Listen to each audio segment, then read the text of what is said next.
አይገባውም እንጂ ሰው እንደ ችግሩ፣ ሰሚ የለም እንጂ እንደ ንግግሩ።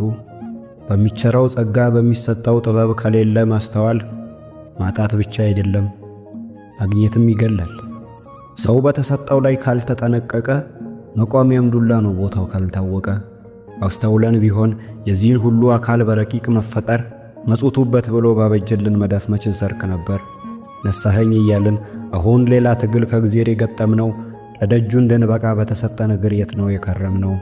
ዛሬም እንለፋለን ለጉድ ነዋይ ለማካበት ስንኖር በዓለም ብናስተውል ግና ያላየነው እንጂ ያልተሰጠን የለም። እናስተውል።